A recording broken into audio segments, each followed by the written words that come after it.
Info network লিংকের পক্ষ থেকে আমি রাজীব হাসান আপনাদেরকে জানাচ্ছি আবারও স্বাগত। গত ক্লাসে আমরা শিখেছিলাম কিভাবে ওয়ার্ডপ্রেস ইনস্টল দিতে হয়। আজকে আমরা শিখব কিভাবে ওয়ার্ডপ্রেসের ভিতর একটা থিমকে ইনস্টল দিতে হয়। ওয়ার্ডপ্রেস থিম ইনস্টল দেওয়ার পূর্বে আমরা যে কাজটা করব, আমরা একটা সাইট থেকে একটা HTML টেমপ্লেটকে ডাউনলোড করব।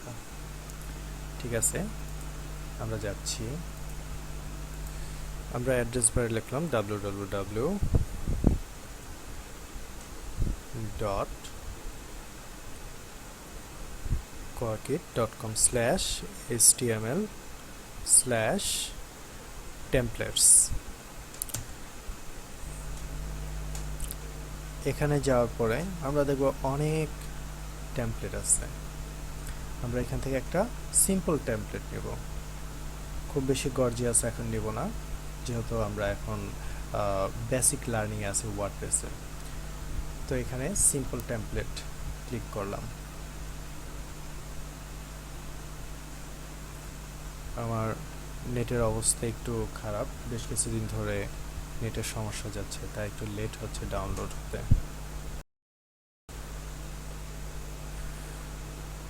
ওকে, আমাদের পেজ লোড হয়ে গেছে।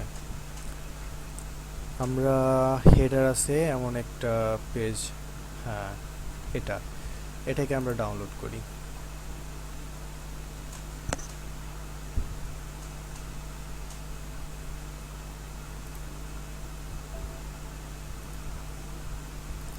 আমাদের ডাউনলোড হয়ে গেছে। আমরা কাট করে এটাকে ডেস্কটপে রাখলাম।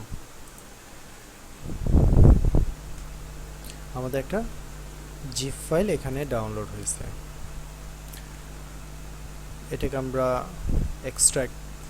এক্সট্রাক্ট ফাইল, ওকে, এই ফোল্ডারের ভিতরে আমাদের আছে HTML টেমপ্লেট। অ্যাকচুয়ালি আমরা যখন একটা HTML সাইট তৈরি করি, এটাকে ডেভেলপ করার পূর্ব পর্যন্ত এটাকে বলা হয় টেমপ্লেট। যখন আমরা এই টেমপ্লেটটাকে ডেভেলপ করব কিংবা ওয়ার্ডপ্রেসের ভিতর গিয়ে এটাকে ইনস্টল দেব, এটাকে রাখবো, তখন এটাকে বলা হবে থিম।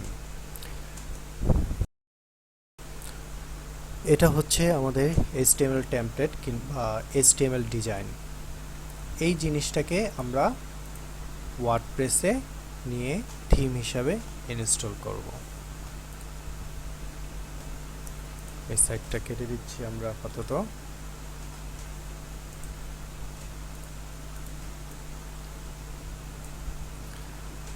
আমাদের এখানে যা কিছু আছে HTML এর সব কিছু আমরা কপি করে নিলাম। এরপর যেখানে আমাদের ওয়ার্ডপ্রেসটা আমরা ইনস্টল দিয়েছিলাম সেখানে WP কন্টেন্টের ভিতরে যাব, তারপর থিমস ফোল্ডারের ভিতরে যাব। থিমস ফোল্ডারের ভিতরে আগে আমাদের যে 3টা থিম দেওয়া ছিল, গত পর্বে আমরা দেখেছিলাম, এখানে আমরা আমাদের নতুন থিমটাকে রাখবো। নতুন থিমটা রাখার জন্য 2টা ওয়ে আছে। প্রথম ওয়েটা হচ্ছে আমরা নিউ ফোল্ডার ক্রিয়েট করলাম, নিউ ফোল্ডার। এখানে আমরা আমাদের থিমটার নাম দেব। থিমটার নাম সাপোজ আমরা দিলাম ফার্স্ট, ফার্স্ট, কারণ এটা আমাদের ফার্স্ট থিম। এখানে আমরা আমাদের HTML এর যে জিনিসগুলো কপি করে এনেছিলাম সেটা এখানে রেখে দেব। সবকিছু এখানে রেখে দিলাম। ওয়ার্ডপ্রেসে একটা থিম ইনস্টল দেওয়ার জন্য 3টা শর্ত আমাদেরকে অবশ্যই পূরণ করতে হবে। এক, আমাদের index.php এই ফাইলটা থাকতে হবে। এখন আমাদের আছে কি index.html, এটাকে আমরা রিনেম করে index.php করে দিলাম। এরপর থাকতে হবে আমাদের style.css। আমাদের CSS এর যে ফাইলটা আছে সেই ফাইলটা style.css নামে নাই, আমরা এটাকে style.css করলাম। এরপর আমাদের থাকতে হবে একটা স্ক্রিনশট। আমাদের screenshot.jpg আছে, কিন্তু আমাদের ওয়ার্ডপ্রেসের জন্য প্রয়োজন হচ্ছে PNG। আমরা শুধুমাত্র JPG লেখাটা কেটে PNG লিখে দিলাম। এখন আমাদের ওয়ার্ডপ্রেস থিমের জন্য যে তিনটা শর্ত, সেই তিনটা শর্ত আমরা পূরণ করতে পেরেছি। এখানে দেখেন আমাদের অনেকগুলো ইমেজ আছে। আমরা এই screenshot.png এটাকে বাইরে রেখে বাকিগুলোকে একটা ফোল্ডারের ভিতর ঢুকিয়ে দেব। ফোল্ডার নাম দিলাম ইমেজেস। ইমেজেস নামে ফোল্ডারের ভিতরে আমরা আমাদের এই ইমেজগুলোকে দিয়ে দিলাম।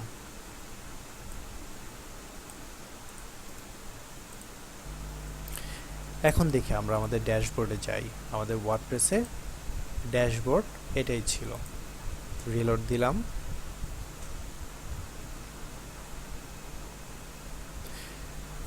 দেওয়ার পরে দেখেন আমাদের ফার্স্ট নামে যে থিমটা আমরা ওখানে রেখেছিলাম সেই থিমটার নাম এখানে দেখাচ্ছে, এবং আমাদের যে screenshot.png এই নামে আমাদের যে ইমেজটা আছে সেই ইমেজটাকে এখানে দেখাচ্ছে। মানে screenshot.png নামে যে ইমেজটা আমরা রাখবো সেই ইমেজটাকে আমাদের এখানে থিমের পরিচয়ের জন্য এখানে শো করা হবে। এটাকে অ্যাক্টিভ করলেই আমাদের থিমটা অ্যাক্টিভ হয়ে যাবে। কিন্তু তার আগে আমরা আমাদের থিম ইনস্টল দেওয়ার আরেকটা পদ্ধতি দেখে আসি। তবে হ্যাঁ, এখানে আরেকটা জিনিস আমি বলে রাখি, আমি এখানে যে ফার্স্ট নামে একটা ফোল্ডার তৈরি করলাম এবং ফোল্ডারের ভিতর আমাদের থিমের প্রয়োজনীয় যে জিনিসগুলো সেই জিনিসগুলো এখানে রাখলাম, এই রাখাটাই হলো ইনস্টল। আপাতত একটা পদ্ধতি আর কি ইনস্টল হওয়ার, এভাবে রাখলেই এটা ইনস্টল হয়ে যাবে। আমি এখান থেকে অ্যাক্টিভ করে নিতে পারি আমার ড্যাশবোর্ড থেকে। কিন্তু ইনস্টল দেওয়ার আরেকটা পদ্ধতি আমি এখন আপনাদের এখানে আলোচনা করি। ফার্স্ট নামে যে ফোল্ডারটা আছে সেই সম্পূর্ণ ফোল্ডারটাকেই আমি কাট করে নিয়ে গেলাম বাইরে।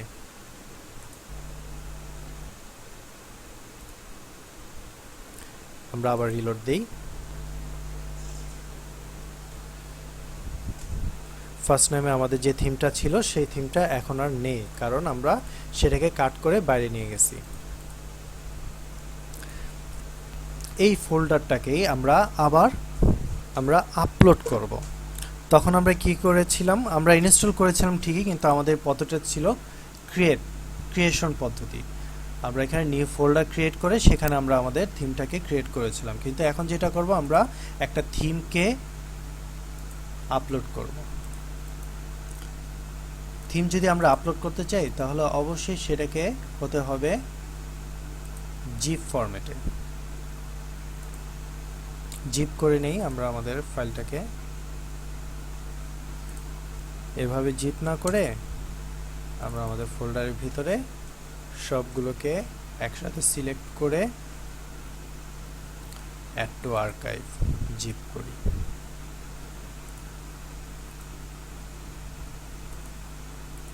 এখন এই জিপ ফোল্ডারটাকেই আমরা আপলোড করব। আপলোড করার জন্য আমরা অ্যাপিয়ারেন্সে যাব, তারপর থিমসে যাব। থিমসে যাওয়ার পর এখানে যে অ্যাড নিউ আছে সেখানে ক্লিক করব। ক্লিক করার পরে দেখেন এখানে দেখাচ্ছে আপলোড থিম, এখানে আমরা ক্লিক করব। ক্লিক করার পর ব্রাউজ করে আমাদের ডেস্কটপে থিমটা ছিল সেটাকে দেখিয়ে দেব। কোথায় ছিল আমাদের থিমটা? ফার্স্ট ফোল্ডারের ভিতরে। এটা হচ্ছে আমাদের জিপ ফাইল, কিন্তু এখন আমাদের ইনস্টল হবে না। দেখি ইনস্টল নাও। ইনস্টল হবে না। দেখেন থিম ইনস্টল ফেইল্ড। তার মানে কি ইনস্টল হচ্ছে না। কেন হচ্ছে না? এটার একটা কারণ আছে।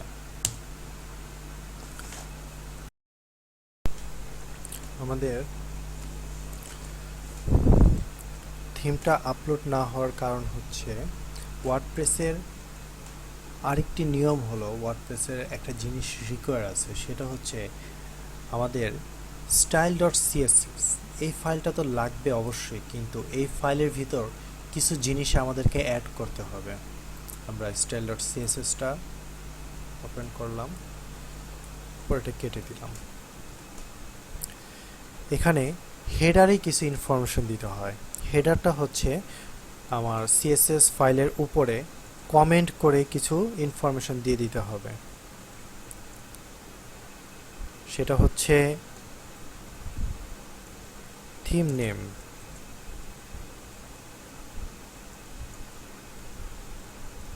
থিম নেম মানে আমার যে থিমটা, সেই থিমটার নাম কি হবে। সেই থিমের নাম দিলাম আমি ফার্স্ট ডব্লিউপি। দিতে হবে থিম ইউআরআই, থিমের যে ইউআরএলটা। আমরা যে কোনো ইউআরএল আমরা এখানে ইউজ করতে পারি, www.abcd.com।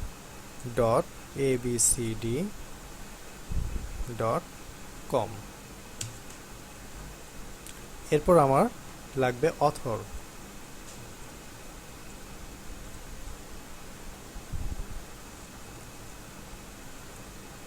নিচে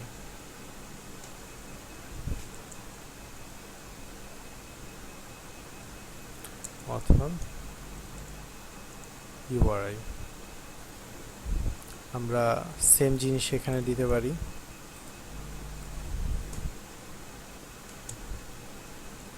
ভার্সন,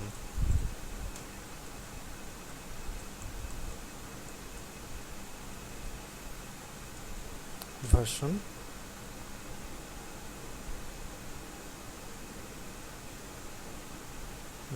ভার্সন আমরা 1.0 ভার্সন দিলাম।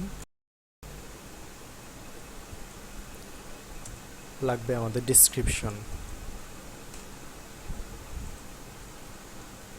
ডেসক্রিপশন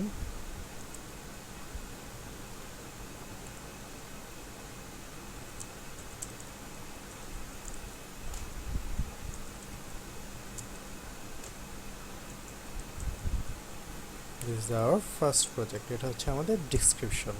আর লাগবে আমাদের tag, basic, basic theme,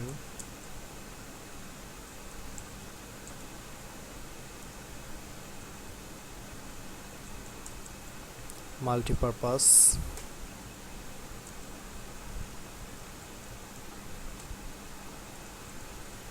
WordPress. এখন এই জিনিসগুলো সম্পর্কে আমরা আলোচনা করি। থিম নেম, এটা হচ্ছে আমাদের ওয়ার্ডপ্রেসের যে থিমটা আমরা তৈরি করতেছি সেই থিমের নাম। এরপর হচ্ছে থিম ইউআরআই, মানে থিমের যে ইউআরএল লোকেশনটা আছে সেই ইউআরএল লোকেশনটা আমার এখানে দিতে হবে। মানে আমরা যারা প্রফেশনালরা একটা থিম তৈরি করে, তারা সেই থিমটা তো একটা ওয়েবসাইটের মধ্যে তুলে রাখে, যেখান থেকে মানুষজন ডাউনলোড করবে কিংবা কিনবে। সেই থিমের যে ইউআরএলটা আছে সেই ইউআরএলটা এখানে দিতে হবে। এবং অথর ইউআরআই, অথরের যে একটা ওয়েবসাইট যদি থাকে সেই ওয়েবসাইটে ইউআরএলটা এখানে দিতে হবে। আর ভার্সন হচ্ছে আমার এই থিমটা ভার্সন কত, আমি আমার এটা ভার্সন দিলাম 1। আর ডিসক্রিপশনে থিমটা সম্পর্কে কিছু এখানে আমাদের বলতে পারেন আপনি। আর টেক্সটটা হচ্ছে এটা কি ধরনের থিম, আমি এখানে দিলাম এটা basic theme, multipurpose theme, WordPress theme. অনেকগুলো ট্যাগ থাকতে পারে একটা থিমের। এই জিনিসগুলো আমরা এখানে সেভ করে রাখলাম। style.css-টা কেটে দিলাম। এখন আমরা আমাদের ফার্স্ট নেমের ফোল্ডারে যেই ফাইলগুলো আছে সেগুলোকে আবার জিপ করলাম। জিপ হয়ে গেল। এখন দেখি আমরা ড্যাশবোর্ড থেকে আমাদের থিমটাকে আপলোড করতে পারি কিনা, ইনস্টল করতে পারি কিনা। Add new, upload theme, browse. Browse করে আমি আমার থিমটার জিপ ফাইল দেখিয়ে দিলাম। এরপর ইনস্টল নাও।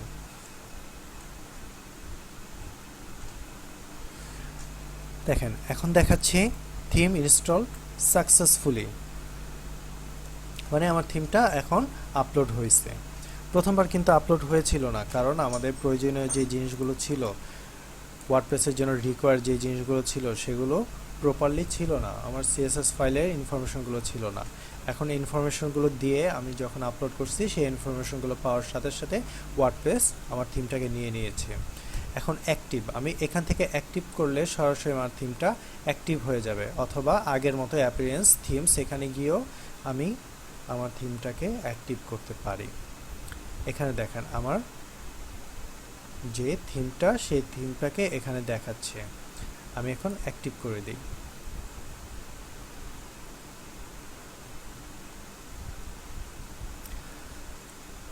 প্রথম টিউটোরিয়ালে আমরা এই 3টা থিম অ্যাক্টিভ করা দেখেছিলাম। অ্যাক্টিভ করার পরে কি হয়েছিল যে এই থিমের যে HTML CSS গুলো আছে সেই HTML CSS অনুসারে আমার পোস্টগুলো এসেছিল, কিন্তু এখন আমি অ্যাক্টিভ করেছি আমাদের নিজেদের একটা থিম, নিজেদের এই থিমের যে HTML CSS গুলো আছে সেই অনুসারেই আমাদের পোস্ট এবং অন্যান্য কন্টেন্টগুলো এখন আসবে। কিন্তু শুধু এইভাবে আপলোড করে দিলেই কিন্তু আসবে না, আমাকে এখন এই থিমটাকে ডেভেলপ করতে হবে, তাহলেই আমরা এই কাজগুলো করতে পারবো। এখন দেখেন আমি আমাদের সাইটে আবার যাচ্ছি, রিলোড দেই। দেখেন কিছুই কিন্তু শো করছে না, তাই না? সবকিছু কালো, লেখা যেগুলো ছিল সেগুলো দেখা যাচ্ছে না। লেখা কিন্তু আছে কিন্তু দেখা যাচ্ছে না, কারণ ব্যাকগ্রাউন্ডও কালো আসতেছে, আমার ফন্টের যে কালার সেগুলো কালো আসতেছে, তাই না? তার মানে কি আমার থিমটা পরিপূর্ণ মানে সঠিকভাবে এখানে নাই, তাই না? সঠিকভাবে আছে নাই, এটাকে আমরা আমাদের ব্যবহার উপযোগী করব আমাদের আগামী ক্লাসে। দেখি আমাদের HTML ভিউটা ছিল এরকম, কিন্তু আমরা যখন এটাকে ওয়ার্ডপ্রেসে নিলাম তখন আমার ভিউটা আসতেছে এরকম, কিন্তু আমাদের প্রত্যেকটা কন্টেন্ট এবং আমাদের যে ডিজাইনটা ঠিক এরকমই আমরা করে ফেলব। দেখা যাক আমরা আগামী ক্লাসে বাকি জিনিসগুলো শিখবো ইনশাল্লাহ। ততদিন পর্যন্ত আপনারা ভালো থাকেন। আল্লাহ হাফেজ।